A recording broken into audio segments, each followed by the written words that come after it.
All right, how's it going today? We are in sunny and very warm today. Beautiful Interlachen, Florida. It's one of the more rural areas of the North Florida First Coast area. And we have this nice little ranch style home, very modest home that we're going to be doing some photos and virtual tours on today. So I figured I would start a series here on my YouTube channel just to kind of go through, when I shoot properties. If I'm shooting a vacant home or a home where I'm there by myself, what I've decided to do is I'm going to take you guys along with me whenever I get a chance to shoot a home like this. So that way I can kind of talk through how I approach things and what I'm doing. And so this isn't going to be an all-inclusive video. This is not going to tell you start to finish every single thing you need to know about how to photograph a listing or be a real estate photographer. But between this series that I'm trying to get started now and the classes and the mentoring and the workshops that I do, there should be plenty of opportunities for people to go ahead and learn from me on how I do my job. So I'm going to go ahead and record my screen here. So hopefully that way you guys can see through the lens what I'm seeing through my camera, and you can see here through the 360 camera what I'm doing. All right, so first things first shoot of the day, we're going to go ahead and format our memory cards. So we'll go ahead and clear those out. I like to make sure that I format those in the camera, never in the computer, because the camera is the only thing that's going to be writing and removing from these files. All right, using my geared head here, I'm going to go ahead and dial in the composition, and I'm going to make sure that I'm zoomed in to about 19 millimeters. So I'm photographing here with a Nikon Z8 and a 14 to 24 2.8, both of which are a complete overkill for real estate photography. You don't absolutely need a 45 megapixel camera and a 2.8 lens to shoot real estate photography. I do a lot of other kinds of photography. I also shoot a lot of video. So this is a great setup for shooting video as well. If all you're doing is real estate photography, honestly, I would recommend, if you're on the Nikon platform, go with a Z5 Mark II or a Z6 Mark III and the 14 to 30 f4. It's going to be a nice, smaller, lighter, compact setup for you, and it's going to work perfectly fine. You don't need 45 megapixels for real estate photography. Keep that in mind. We're talking about real estate photography today. We're not talking about Airbnb. We're not talking about commercial. We're not talking about design. There are a lot of different aspects to those things. So just real estate photography. All right. So with that being said, we're going to go ahead and get things dialed in. For the Z8, the dual, most cameras these days have a dual native ISO, and on the Z8, the native ISO is 64. The second native ISO is ISO 500. You're going to have to look around online because most manufacturers don't advertise this. So you can see right here, I have my ISO set to 500 and my aperture set to f16. Those are my two constants. So my variable is going to be my shutter speed. Now, if you'll notice, I have the histogram here. I always use the histogram, and I do not use the light meter, which you see here on the right-hand side with the tick marks going up and down right underneath where it says 3/3. Okay. Light meters inside cameras are reflective light meters. They're not incident light meters, which means they're reading the light that's reflecting off of the subject into the camera, right? An incident light meter is the light that is actually falling on the subject. And because this is a reflective light meter, it can lie to us depending on what metering mode we have set in our camera. And even within those metering modes, you can change things in different settings that will affect that as well. So I always go by the histogram and never by the light meter inside the camera. So for this, and then of course using mirrorless, I can use my eyes as well, because what you see is what you get, and I can just kind of dial that in. So obviously we have a very heavy backlit situation. It's the middle of December, a week before Christmas, so the sun is sitting really low in the southern sky right there, and we're facing almost due south. So I'm just going to go ahead and get my median. When it comes to focus, I use autofocus. There's a lot of people out there that'll tell you to use manual focus. If you want to use manual focus, do whatever you want to do. There's a million ways to skin a cat. However, it's 2025. Autofocus is amazing in all of these cameras. And with that being said, if you're using manual focus, you have the opportunity multiple times throughout a shoot to accidentally bump that manual focus. And if you're not in the habit of checking that focus every single time you set up your scene, then you could potentially bump that manual focus and then screw up the rest of your shoot. So why not just let the camera do it for you, right? I have back button focus set, and I have a visible, the box turning from red to green, and I have an audio cue that lets me know I'm in focus. I'm in a bracketing mode, and the bracketing mode is set for bracket of 3 shots that are 2 stops apart. Okay, that's going to give me all the dynamic range that I need. High-speed continuous shooting, so that shutter just rips right through them. And our first shot right there is done. Now the rest is going to be kind of a rinse-repeat method. All right, that front shot is our hero shot. It's also going to be it's typically the shot that's going to live at the front of that listing online. And it's usually the front shot there that they like. I always like to shoot a home in the manner that the agent would like it displayed online. That way, when they get the photos, they're all in sequential order, and they don't have to worry about rearranging anything. Typically shoot the front yard, and then a close-up of the front house. Then I shoot the interior, then I shoot the backyard, and then follow it up with any aerial shots or anything like that. So for these front shots, I typically do 4 shots of the front of the house. I do that front hero shot. I do a left and right at about a 45-degree angle. And then I do a close-up of the front door. All right, so just getting our second angle shot dialed in. And I'm using a Leofoto geared head here to dial everything in. You can see on the bottom and the right-hand side of my screen there, there's little green lines. And those are just letting me know that I'm level. Your level may look a little bit different in your camera depending on what model you're using, and also depending on what type of level you have set in your settings. Now right now I'm going ahead and raising my tripod legs so that I can drop down the height of the camera. I'm going to go ahead, for the rest of the shoot, we're going to live at about this height, which is just above waist level. I'll talk about that a little bit more inside.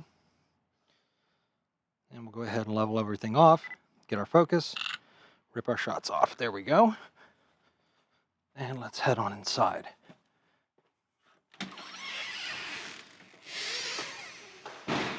All right, as you can see, it's a very modest little home, nice little ranch home out here in rural Interlachen, Florida, which is about, I think, about an hour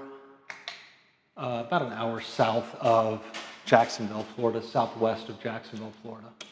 Let's see if we can get some more light in here. There we go. All right, since we have a little screen door, I like to leave the front door open. Any way that I can get more light into the scene, the better. All right, so I talked about outside real quick. I talked about having the camera at just above waist height. Whenever we're photographing a home, we want to photograph the home as it would be viewed from a seated position, right? So picture you had a living room set up in here and there was a couch.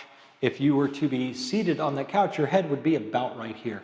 So that's one of the ways that we can control the perspective and control the composition to emotionally put somebody in the scene when they're looking at the photos, right? That's the difference between having a camera that's way up here and looking down into a scene, all right? That's transient. We're walking through a space like that. However, when we're sitting in a space nice and cozy, we like to sit down on the couch and kind of lean back and stuff like that. And our head is usually sitting about this high, which is how high the camera is as well. So we'll go ahead and wake our screen up there. And now we've got to change our settings. Obviously, we're not going to live at f16 on the inside. We're going to go ahead and cut that in half. We're going to take that down to f8. All right, by cutting that in half, we're letting a little bit more light in. All right, so again, our constant is still aperture and ISO, and our variable is going to be shutter speed. Now for these interior shots, I like to open up to about 16 millimeters. Every now and then I'll open up to 14 if I really have to. For most of you Nikon or Canon and Sony folks, you guys are going to be, I think most of them shoot with like a 16 to 35. So that's about as wide as you're going to get. For example, this is 14 and that's 16. All right, there we go. Go ahead and get our focus. And you'll notice my histogram. The histograms now, for the most part, on your interior shots, they're going to look kind of like a mountain, right? You're going to have a very prominent peak. And this is where I was talking about using the histogram over using the light meter. All right, so if you look at the light meter right now, it says that we are 1 1/3 stop overexposed for this scene, but you can tell just by looking at it that it is properly exposed. And that is because we have our histogram centered up right there in the middle. All right, so I'll go ahead and get that set and take the 3 shots. So what we ended up with is an overexposed image right here that exposes for all of the shadow areas. We have an underexposed image here that will expose for our highlights and our outside views and things like that. And then we have a median exposure. All right, I don't worry too much about these because I'm going to send these off to an editor. I don't like to waste my time with editing at home. That's why I run a business, to outsource some of the things that I can outsource, and that way I can spend time with my family. We'll talk more in future episodes about how to shoot and edit yourself, but I wouldn't recommend shooting HDR or bracketed photos if you're going to be editing yourself.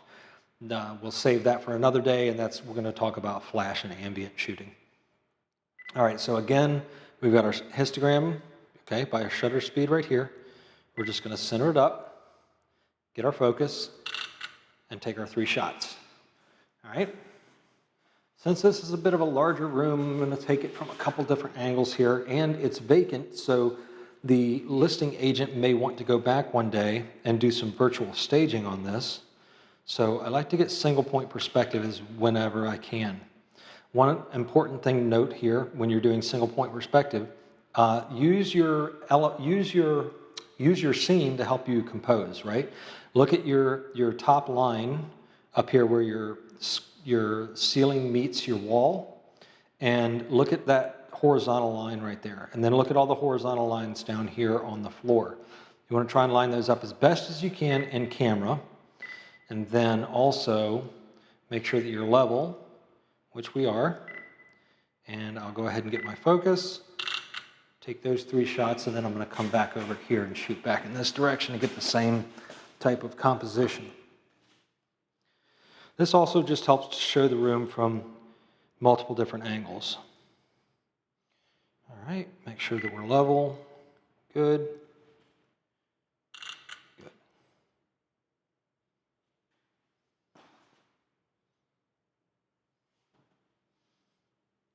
Okay, moving on. I like to shoot the main spaces first, and then secondary bedrooms, and then primary bedroom last. That's kind of the workflow that a realtor would want to show a home in. So that's typically, again, the workflow that I like to work in. All right, so here we have a nice kind of a dining / living combo, or I'm sorry, a dining / kitchen combo. So we're just going to get a nice angle here. And then I'm going to get again, a single point perspective, kind of pointing back this way towards that dining room area there, in case we want to do any kind of virtual staging in the future. All right, make sure that my perspective, my composition looks good. Get my focus and take my shots. Now you'll notice that there's times when my user interface around the camera is disappearing like this and coming back. So I have one of the buttons on my camera that is mapped to remove all of the UI so that I can get a clean look at the scene and compose a little bit better. So you can do this with most cameras. All right, when it comes to kitchens, this is an area where we don't want to live at waist height, because from this perspective, you can see the underside of the cabinets here. That's a dead giveaway for an amateur photographer, right? Who sees the underside of cabinets in kitchens? 5-year-olds, right? Who doesn't buy homes? 5-year-olds. All right, so let's give them the owner's perspective right here. So we'll go ahead and make sure that we are level. And all I did here is I just raised my lens using the center column. That's why I always like to use a tripod with a center column. So I just raised the lens up to where it's level with the bottom of the cabinet here so that you can't see the underside of the cabinet there. All right, because what ends up on the bottom side of the cabinets? Right? Spaghetti splashes, food, all kinds of craziness. All right. When shooting in the kitchens, especially using a vanishing point perspective like this, you want to be very careful as to what you put on the corners of your frame, on this side and on this side of your frame over here. All right. Typically, if you go into about 19 millimeters, that's going to remove any kind of crazy distortion that you get for the most part. So I like to come into 19 and go ahead and get a shot there just to show where the fridge is, and then I'll just get another, let's see, let's get a little closer here so we can show the stove and the sink area and stuff like that. And you can see if we were still shooting at 16 millimeters, we'd have this fridge on the right-hand side, and it would just start to stretch out and look kind of weird. So if we come into 19 millimeters, we just see the handles, so it gives a frame a point of reference, right? I'm going to back our exposure off a little bit because we've got a really bright scene coming in from out here. And go ahead and get that. So as you can see, there's our over, there's our under, and there's our median. Now I'm not worried that the sky is getting blown out there. My editor is going to do a sky swap for me and make it look nice and pretty. All right. Kitchens, you want to shoot them as much as you can. And with this being kind of a galley style kitchen, that's about the best that I can do right there. All right, so that pretty much does it for the living spaces in this home. Like I said, it's a very small ranch, modest ranch home. And we're just going to move on into the bathroom. Nothing fancy. Looks like we got some 1985 fixtures in here, but that's cool. No biggie there. I love shooting down here in Putnam County because you see such a wide mix of homes. You see some that are, just straight out of the 1970s, all the way up to brand new construction sometimes. And it's cool to see some of these old homes. And when it comes to, photographing homes and stuff like that, I always approach every single home with the same grace that I would, a $10 million mansion. All right, this is somebody's largest investment in their life. So we're not here to judge anything. We're not here to shoot, an episode of MTV Cribs or anything like that. These homes need to be properly represented with the same kind of care and attention you would put into, any other kind of home. So, got our bathroom done there. Oh, it looks like this is just a 2-bedroom. So yeah, it's just a little 2-bedroom ranch home. So on this side, I've got the second bedroom, and then over here is the primary bedroom. I remember that from walking around and turning on lights and opening blinds. And so one of the tricky spots here is we're going to have a bathroom that's right here behind this door. That's going to be kind of tricky to get. All right. Another thing we're going to do is whenever I'm composing bedrooms, especially rooms like this, whenever I'm doing vanishing point perspective, I like to do something I call keep the close wall short. Okay, so what does that mean? All right, so my camera is closest to this wall right here on the right-hand side. And you'll notice in my frame, I have a very short sliver of a view from that versus moving the camera over like this and making it just kind of weird, right? We don't want it weird. We want to just kind of keep that close wall short. We don't want to completely vanish it, right? Because then that, again, looks weird. We want a little bit of a frame of reference that, hey, our room stops right here, right? And so this is a very good, in my opinion, this is a very good composition right here for a bedroom. All right, again, centering up our histogram. I'm going to go ahead and get our focus, take our 3 shots, and then we'll come in here and we'll shoot back towards where we just were. I like to try and get at least 2 perspectives, 2 compositions of each room. Okay, because in our previous composition, we didn't see this closet right here. So now we have the closet in as well. All right, we're gonna move over into the primary bedroom. Now, when it comes to, what do I photograph in a home, I typically don't shoot closets, hallways, or garages unless I'm specifically asked to. My clients know that. It's one of the things that I reiterate to them all the time, especially when we first start working together. So they know that if they want a closet, a hallway, or a garage photographed, they just have to let me know. In this case, the agent's not here and I didn't get any clear instructions, but the agent for this home I've been working with for almost a decade. I know what he likes, what he doesn't like. That's the great thing about building a good, strong relationship with your clients.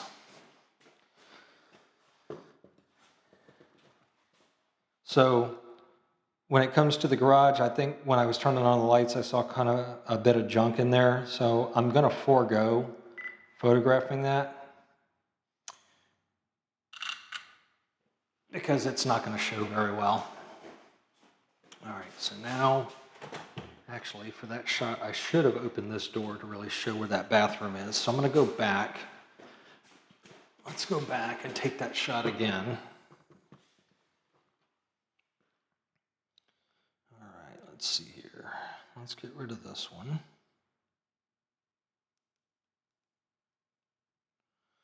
All right. We'll go ahead and compose and take our shots. That way, when they're looking at the pictures, they know, okay, that bedroom, or that door that's right by the front door there, or the main entry door, is the door to the bathroom. All right, so when shooting bathrooms right here, you see that a lot of the times we end up in the picture or in the composition. So I'm just going to switch over to a 2-second timer, get my focus, hit the button, step out of the way, and there we go. So it's a lot easier to remove that little camera out of the frame versus trying to remove me out of the frame. All right, and nice little home. That does it for the interior. So let's move on to the backyard. Okay. You always want to be careful with your tripod legs that you're not scraping up against the walls and things like that. All right, we have a little screen porch or lanai, whatever you want to call it, here on the back.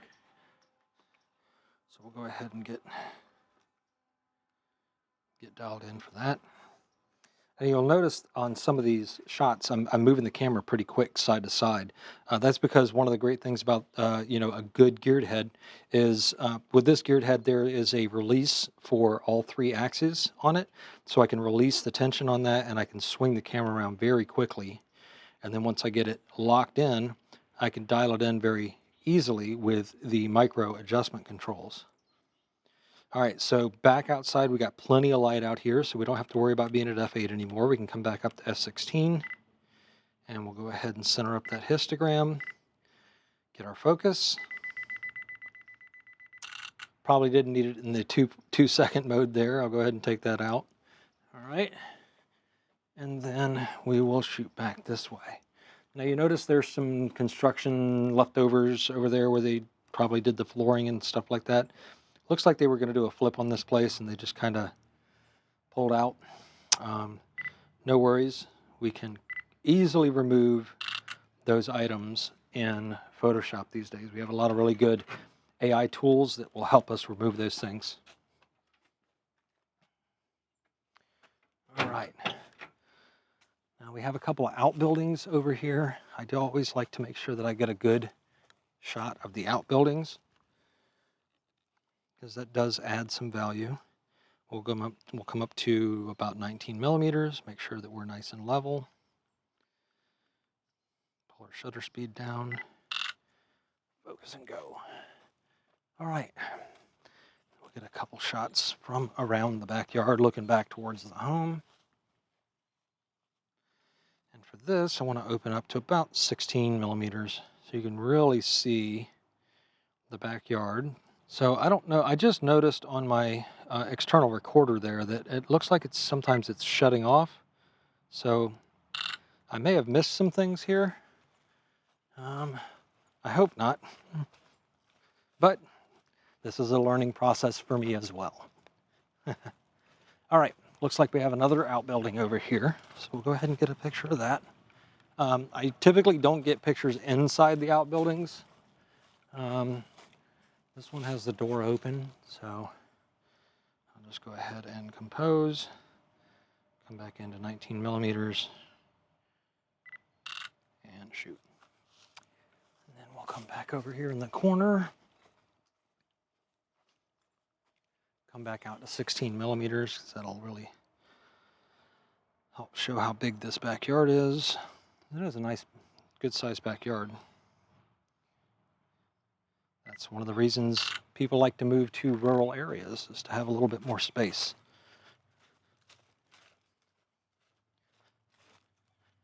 All right, and then we'll come around here to this far corner over here and get one from that side, looking back the other way. Looks like there's a little air conditioning unit on this little shed here. So maybe they had like a little woodworking shop or something like that in there. That's cool.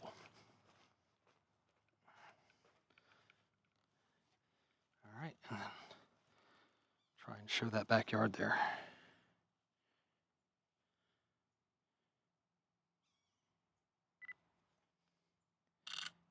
All right.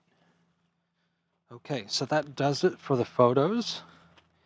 I don't have a way to take you guys with me while I'm doing the virtual tours just yet. I'm going to have to come up with some type of a bracket set up to where I can carry the camera around, the 360 camera that I'm recording with here. So until then, I'm going to have to go ahead and sign off for now, but I'll go ahead and get set up here. All right, so that pretty much does it for this little episode right here. You can see our meter here is at 28 minutes.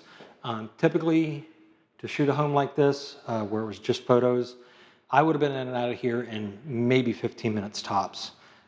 Spent a lot more time trying to explain things and stuff like that, and the weight of this rig kind of slowed me down a little bit. I'm not used to having that Atomos there on the side. So maybe I lost a couple. If I lost a couple of the views from the inside of the camera, sorry about that. This is something I'm going to have to learn and figure out, but you can kind of get an idea of what we're doing here. So this is a series that I'm hoping to kind of do anytime that I have the time to set my camera up and record for you guys, and we'll talk about different things at different homes. But hopefully this gave you a little bit of perspective from what I see as a working real estate photographer, having done this for almost a decade now. One of the top real estate photographers in the area, and have a lot of fun doing it, make good money doing it as well. So it's a great way that I've been able to support my family and still work in the photography sphere. All right, so I didn't set up this business as just a way to make money, right? I set this business up because first and foremost, I'm a photographer. I love doing photography, and this was a way for me to be able to work in photography and make money and support my addiction to photography. So hope this helps some of you guys. Sorry if it was a little bit long. If you have any questions or comments or things that you want to see in the future, leave them in the comment section below. Let me know. I will try to respond as much as I can to everyone. I am an open book. I don't keep any secrets. I don't hold anything back. So any questions you want to ask, let me know. And like I said at the beginning, I do have workshops and I do offer mentoring as well. My next workshop coming up, I will be speaking at Imaging USA. It's an hour-and-a-half long class. So if you're going to Imaging USA, be sure to come see me then. I will be speaking on Tuesday morning at 8 a.m. At Imaging USA. The next class that I will be teaching will most likely be in March down in Miami. I'll be doing a 1-week class. This is my big, intense class that I do. This will be the second one that I've done so far. We're going to be learning everything I do as far as real estate photography goes. So that goes from the back end, how I run my back end processes, how I get clients, how I deal with client management, how I book shoots, how I deliver shoots. Most of that will be on day 1. Day 2, we focus on the gear and the technique of shooting. Day 3, we start going into doing aerial work and things like that. On day 4, we start talking about video, so interior, exterior, and aerial video. And then on day 5, we talk about virtual tours, floor plans, and all of the other type of add-ons that you can add into your business that help increase your revenue. So I will have that will be available on my website here soon. And I'm hoping to make the mentoring sessions able on my website soon, where you can just kind of go on there and schedule a mentoring session. I do 1-hour mentoring sessions or more if you would like to do a little bit longer. I've done a few of those so far, and I've gotten some great feedback from the people that I've been helping kind of answer some questions that they may have. So if you have any of those kind of questions, you can find me on my website. There's ways to contact me. There's a million different ways that you can contact me. I prefer you contact me through my website. It'd just be easier to kind of funnel everybody through there. So if you have any questions, comments, concerns, hit me up there or leave them in the comments section here in this video. Hope some of this helps, and we'll see you in the next one.